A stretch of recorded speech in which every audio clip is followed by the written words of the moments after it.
आमचं डोकं हँग होऊन जातं सर की खरोखर इथं जे शिक्षण आहे ते मेखरात कुठंच नाही, कुठंच शिक्षण नाही मेखरात, पण तरी लोक ऐकत नाही.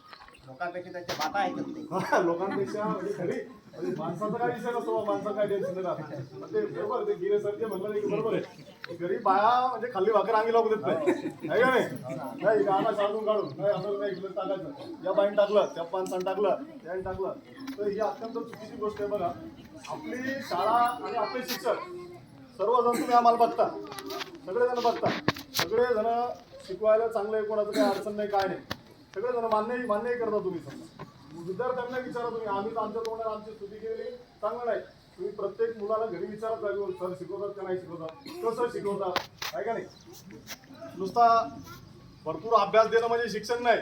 आम्ही जिल्हा परिषद असं आपल्या मुलांना ट्युशन नाही काय नाही, 100% तयारी आम्ही शाळेत करून घेतो, 100% त्यांचा अभ्यास गृहपाठी आम्ही शाळेत करून घेतो.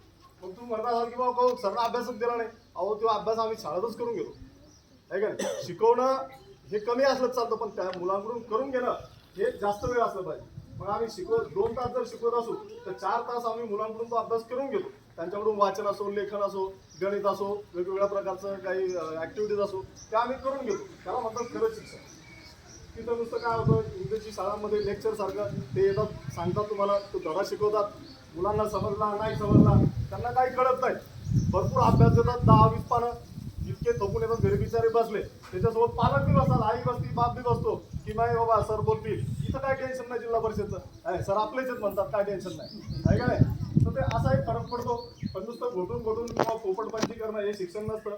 त्या इंग्रजी शाळेत शिकणाऱ्या मुलांचे चेहरे पहा आणि आपल्या मुलांचे शाळेतून घरी आल्यानंतर चेहरे पहा, तुम्हाला ताबडतोब फरक लक्षात येईल. आणि हे जे मुलं असतात हे सर्वांगाने शिकतात, सर्व पद्धतीने शिकतात, कारण या ठिकाणी आम्ही त्यांच्याकडून कार्यानुभव करून घेतो, कामं करून घेतो, झाडाला आळे करणं, काही झाडाला पाणी देणं, ही नळी जोड, ते कर, असं कर. म्हणजे या मुलांना जीवनामध्ये हे मुलं कधीच रिटर्न येत नाहीत. हे मुलं 100% हे शाळेमध्ये म्हणजे शिक्षण म्हणजे नोकरी लागणं हा काही विषय नसतो. शिक्षण हे तुमचं कधीच वाया जात नाही. तुमचं शेतीमध्ये शिक्षण कामी पडत, तुमचं एखाद्या उद्योगात व्यवसायात शिक्षण कामी पडत, तर ते हे मुलं घडतात. या मुलांना आम्ही गुणवत्तापूर्ण सगळं सर्वांगानं शिक्षण देतो. या ठिकाणी सगळे ट्रेन होतात हे मुलं. तसे इंग्रजी शाळेतले मुलं सगळे ट्रेन नाही होत, फक्त ते अभ्यासातच तेवढे असतात, त्यांना बाकी काही समजत नाही. हा एक महत्त्वाचा फरक आहे. म्हणून गावकरी मंडळींना या ठिकाणी माझी परत एकदा विनंती आहे, सांगणे सरांनी अत्यंत महत्त्वाचा विषय या ठिकाणी हाताळलेला आहे. तर गावकऱ्यांना परत एकदा विनंती करतो की यावर्षी ज्या लोकांनी काही टीसी नेले असतील तर पुढच्या वर्षी कृपा करून आम्हाला बेजार करू नका टीसी नेण्यासाठी, आणि आपली मुलं पहिल्या वर्गात सुद्धा या ठिकाणी दाखल करा अशी सगळ्यांना विनंती करतो. त्यानंतर आपल्याला तांगडे सरांनी या ठिकाणी पुढच्या वर्षी 8, 9, 10 पासून बघा शहरातले जे मुलं असतात ते लोक असतात इतके जागरूक असतात, काय आपण तो नुसतं शाळेत पाठवून घरी येतात मुलं आपल्या शहरामध्ये, पण काही पालक इयत्ता 5व्या वर्गापासून सुद्धा JEE आणि नीटची तयारी करायला मुलांना ठेवतात.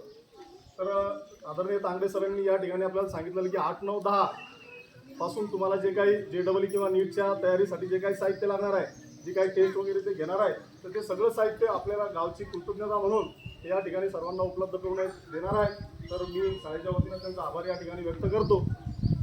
पुढे बोलायचं होतं आणि या ठिकाणी आदरणीय तांगडे सरांना विनंती करतो की त्यांनी समोर यावं आणि आभार प्रदर्शित